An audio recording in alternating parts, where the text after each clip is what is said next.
आपला रिपेअरिंग करता जास्त वेळ द्यायची गरज पडणार नाही. समर मॅनेजमेंटच्या काही टिप्स असतील हे सगळ्यांना माहीत आहे. आता इथून पुढे जे काही सगळ्यांना माहीत आहे, फक्त आपण ते इम्प्लिमेंट करत नाही.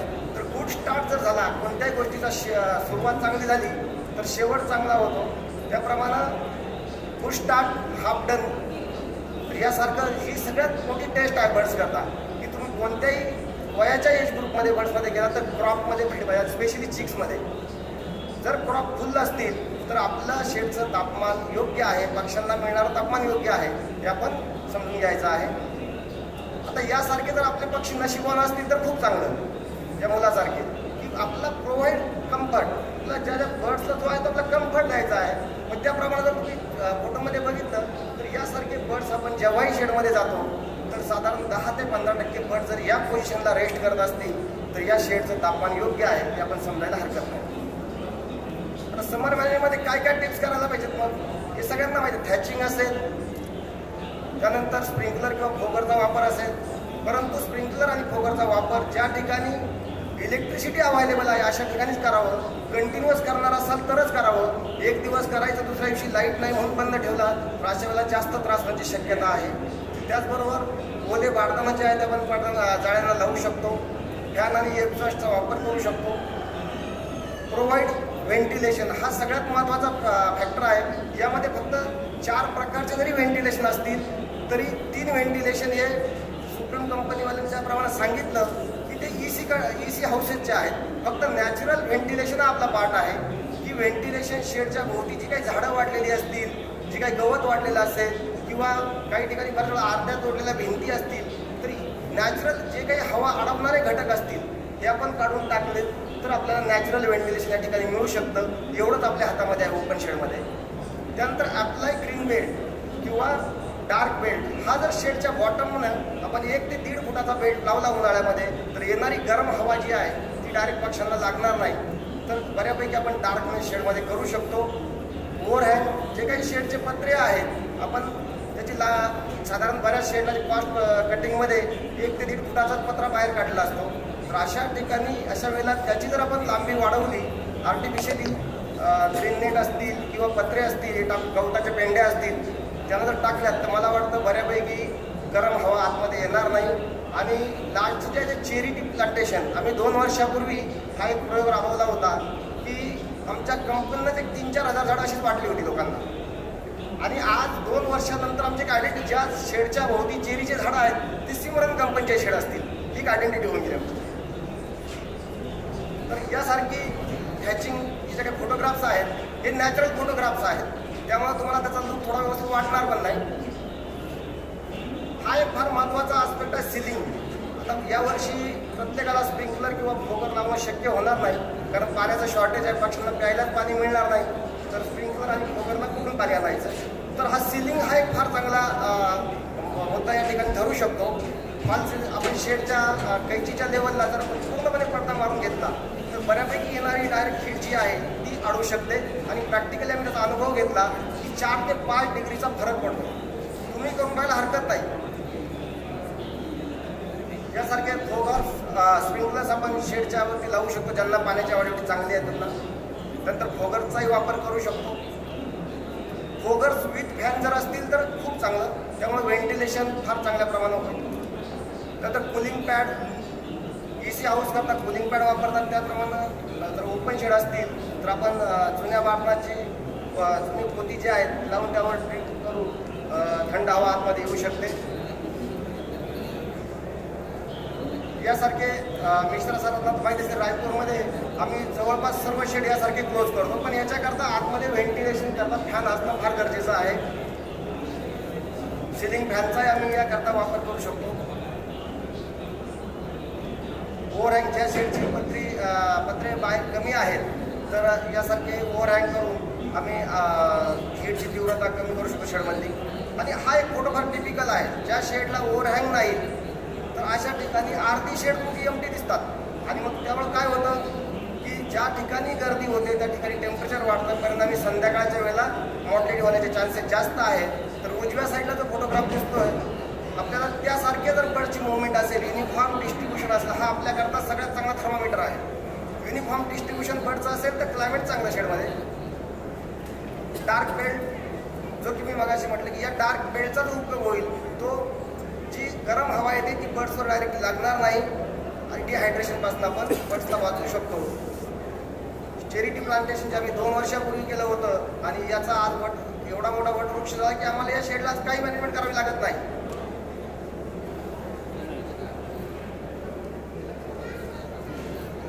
त्याचबरोबर समर प्रिपरेशन करता आम्ही जर आमच्याकरता ज्या गोष्टी करतो त्या जर बर्ड्स करता करायचा प्रयत्न केला तर मला वाटतं फार चांगलं आहे. वॉटर मॅनेजमेंटमध्ये डिटेलिंगमध्ये मी जाणार नाही.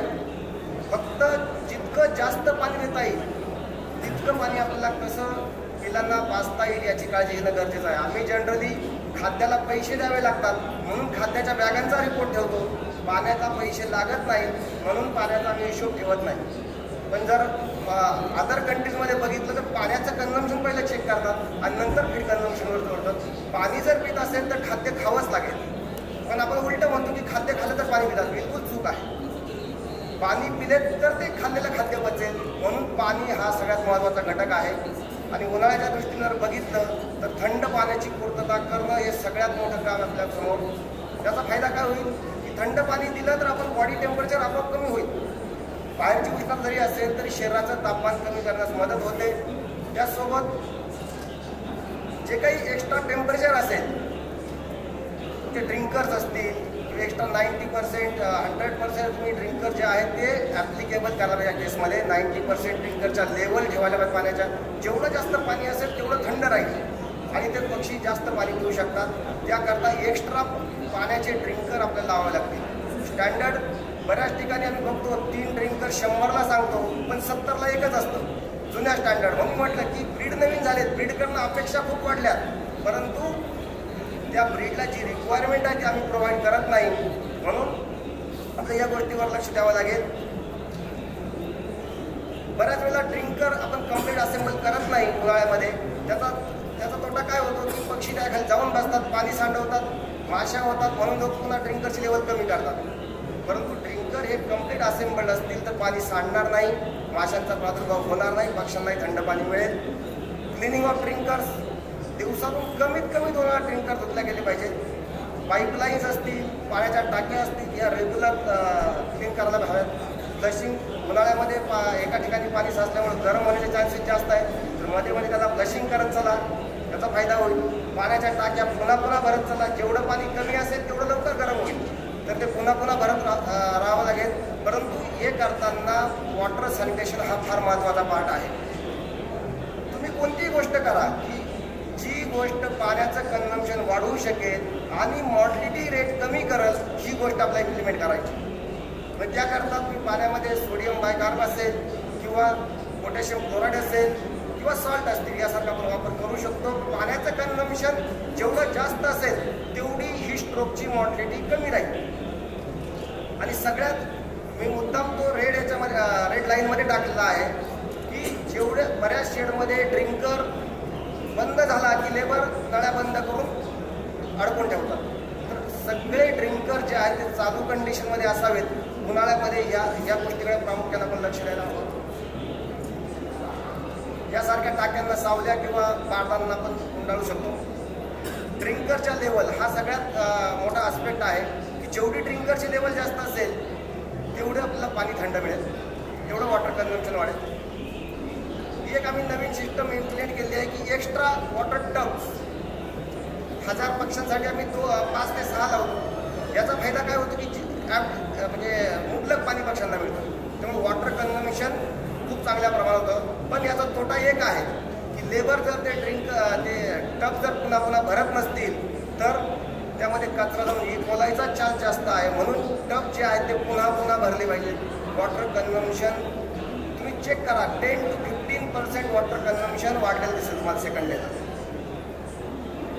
हे माणसांसाठी आहे. आपण ज्याप्रमाणे आपलं न्यूट्रिशन बघतो त्याप्रमाणे आपल्या बर्ड्स करता काय करायला पाहिजे तर सगळ्यात पहिलं म्हणजे आपल्याला माहिती की उन्हाळा आहे, कन्झम्पशन कमी होणार आहे. मग जेवढं कन्झम्पशन होणार आहे त्या कन्झम्पशनमधनं बर्डची रिक्वायरमेंट आपल्याला मिळायला पाहिजे. त्याप्रमाणे फीड डिझाईन केलं जातं. जे काही वाढीसाठी लागणारे घटक आहे फीड कमी खाल्लं तर कमी मिळतील. म्हणून ते कसे जास्तीत जास्त फीड खातील याची आपल्याला काळजी घ्यायची आहे. फीड कमी खातात, वजन कमी येतात, इकॉनॉमिकली आमचा लॉस होतो.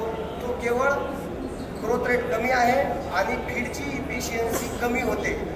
फीड क्वालिटी कमी नाही होत, फीड खाल्लं नाही म्हणून त्याची इफिशियन्सी कमी होते, म्हणून FCR वाढतात. जे काही फॉर्म्युलेशन करताना जे काही न्यूट्रिएंटची रिक्वायरमेंट आहे, उन्हाळ्याच्या दृष्टीने विचार करताना प्रत्येक न्यूट्रिशनिस्टनं हा विचार केलाच असतो की एक्स्ट्रा प्रोव्हिजन दिली असते न्यूट्रिएंटची. परंतु हे करताना फक्त प्रोटीनचा विचार करून उपयोग नाही, याच्यासोबत एनर्जी असेल, व्हिटॅमिन्स असतील, मिनरल्स असतील, याचाही आपल्याला विचार करायला पाहिजे प्रामुख्यानं. आणि उन्हाळ्याच्या फीडमध्ये स्पेशली अँटी स्ट्रेस म्हणून व्हिटॅमिन सीचा जर वापर केला तर मला वाटतं फार चांगला इफेक्टिव्ह राहील. आणखी एक या बाबतीत पेलेट वर्सेस मॅश, मी काही या ठिकाणी म्हणजे मॅश फीडवाल्यांना डिमोरलाइज करू शकत नाही, पण स्पेशली जर उन्हाळ्याच्या हिशोबाने बघितलं तर मॅश फीडला कन्झम्पशन करण्याकरता जी एनर्जी लागते त्यापेक्षा 67% एनर्जी पेलेट कन्झम्पशनला लागते. म्हणून शक्यतो उन्हाळ्याच्या दिवसामध्ये तुम्ही बघितलं तर बरेच फार्मर आहेत ते पेलेट फीडवर कन्वर्ट होतात. फीड मॅनेजमेंटमध्ये बऱ्याच वेळा लोक फीड बंद करतात, पण कधी करतात? 1 वाजता बंद करतात. ही चुकीची कन्सेप्ट आहे. फीड कधी बंद करायला पाहिजे? काही तास अगोदर पीक हीटच्या वेळेला येते, साधारण 1 ते 2च्या दरम्यान पीक हीट येते. याच्या अगोदर 3 ते 4 तास जे फीड खाल्यानंतर लगेच एनर्जी मिळत नाही, 2.5 ते 3 तासाचा कालावधी जो आहे, म्हणून प्रायर टू एक्स्ट्रीम हीट आपण फीडिंग बंद करायला पाहिजे. त्याचबरोबर कूलिंग वॉटर सांगितलं आणि stimulating feed intake. Feed consumption कसं जास्तीत जास्त होईल याचा आपण प्रयत्न करायला पाहिजे. मग त्याकरता काय करायला पाहिजे? जे घटक आहेत जे फीड कन्झम्पशन कमी करू शकतात त्यामध्ये जर बघितलं तर पहिला आहे एज. वयानुसार बघितलं तर फीड कन्झम्पशन कमी जास्त होत राहत आहे. क्लायमेटिक कंडिशन, हिवाळा असेल एक्स्ट्रा करायची गरज नाही, उन्हाळ्यामध्ये फीड कन्झम्पशन कमी होतं, तर आपल्याला कुलिंग कसं वाढवता येईल याकडं. नंबर ऑफ फीडर्स, जेवढे जास्तीत जास्त फीडर्स आपल्याला लावता येतील तेवढा आपण त्याचा वापर करायचा आहे. बर्डसाठीची जागा देतो. ओव्हरक्राउडिंग असेल तर सफिशियंट फीडर ड्रिंकर मिळत नाही, त्यामुळे फीड इंटेक कमी होतं. ब्रूडिंग टेम्परेचर असेल, ब्रूडिंग टेम्परेचर एक्स्ट्रा झालं डिहायड्रेशन होईल, त्यामध्ये बर्डचं कन्झम्पशन होणार नाही. हाईट, फीडर आणि ड्रिंकरला जी हाईट आहे हा खूप मोठा रोल आहे. 40 दिवसाच्या ब्लॉकमध्ये जमिनीवर फीडर असतात किंवा ड्रिंकर जे आहेत ते जमिनीवर बऱ्याच ठिकाणी बघितलं आहे.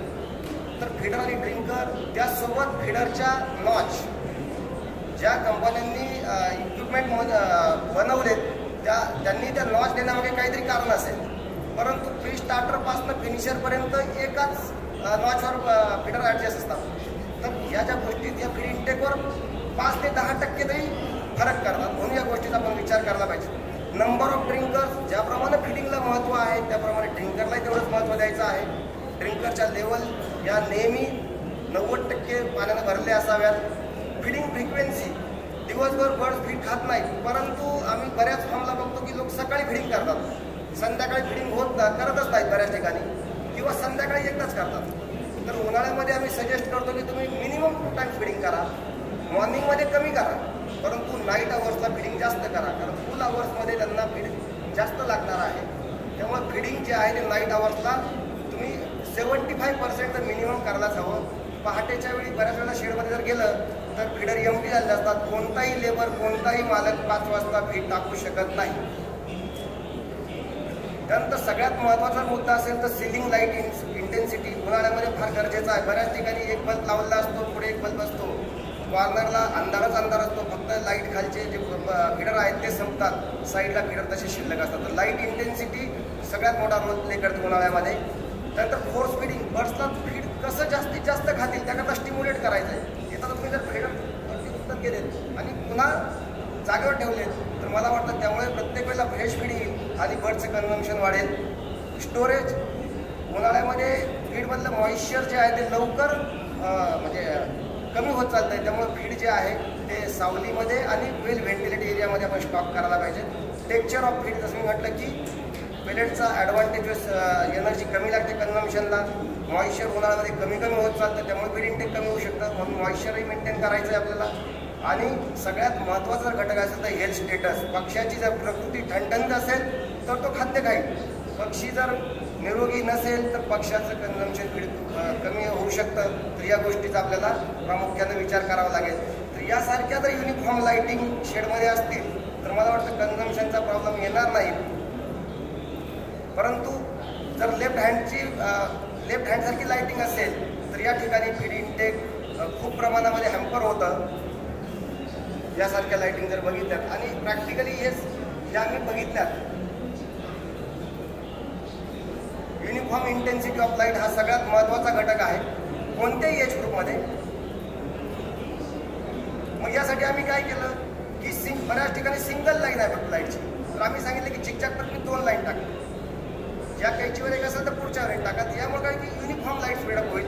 म्हणून यासारखा जर युनिफॉर्म लाईट लागणार असेल तर फीड इनटेक 4ही कोपऱ्यामध्ये पक्ष्यांना खाण्यासाठी फीडर अवेलेबल होतील. इम्युन मॅनेजमेंट ज्याप्रमाणे आपण आपल्या मुलांची काळजी घेतो प्रत्येक वेळेला वॅक्सिन देऊन, त्याप्रमाणे आपण आपल्या पक्ष्यांनाही वॅक्सिन देतो. पण आज जर बघितलं इंटिग्रेशन फार्मर वॅक्सिन म्हणजे केवळ करायचं आहे म्हणून करतात, फीड टाकायचं आहे त्याप्रमाणे वॅक्सिन करायचं म्हणून करतात, आणि त्यामुळे इम्युनिटी होत नाही. जर आपण इम्युनॉलॉजिकल स्ट्रॉंग पक्षी जर प्रतिकार शक्ती चांगली केली तर मला असं वाटतं की आपण बऱ्यापैकी आजारांना रोखू शकतो.